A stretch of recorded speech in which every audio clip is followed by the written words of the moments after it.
அந்நாள்களில் பென்யமின் குலத்தில் கீசு என்ற ஆற்றல்மிகு வீரர் ஒருவர் இருந்தார். அவர் பென்யமினியன் அபியாவுக்குப் பிறந்த பெக்கோலாத்தின் மகனான செரோரின் மகன் அபியேலுக்குப் பிறந்தவர். அவருக்கு சவுல் என்ற ஓர் இளமையும் அழகும் கொண்ட மகன் இருந்தார். இஸ்ரயேலின் புதல்வருள் அவரை விட அழகு வாய்ந்தவர் எவரும் இலர். மற்ற அனைவரையும் விட அவர் உயரமானவர். மற்ற அனைவரும் அவர் தோள் உயரமே இருந்தனர். சவுலின் தந்தை கீசின் கழுதைகள் காணாமல் போயின. கீசு தம் மகன் சவுலை அழைத்து, பணியாளன் ஒருவனை உன்னோடு கூட்டிக் கொண்டு கழுதைகளை தேடிப்போய் என்றார்.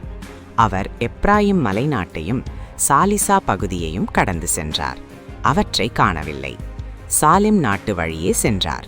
அங்கும் அவை இல்லை. பென்யமின் நாட்டை கடந்து சென்றார். அங்கும் அவை தென்படவில்லை.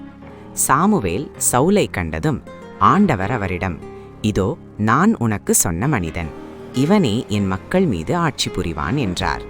சவுல் வாயிலின் நடுவே சாமுவேலை நெருங்கி, திருக்காட்சியாளரின் வீடு எங்கே, தயகூர்ந்து சொல்லும் என்று கேட்டார். சாமுவேல் சவுலுக்கு கூறியது, நானே திருக்காட்சியாளன். எனக்கு முன்பாக தொழுகை மேட்டுக்குச் செல். இன்று நீ என்னோடு உண்ண வேண்டும்.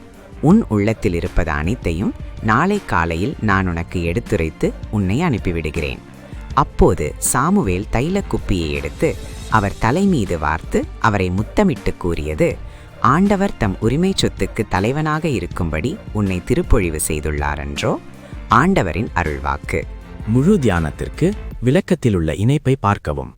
கடவுள் உங்களை ஆசிர்வதிப்பாராக.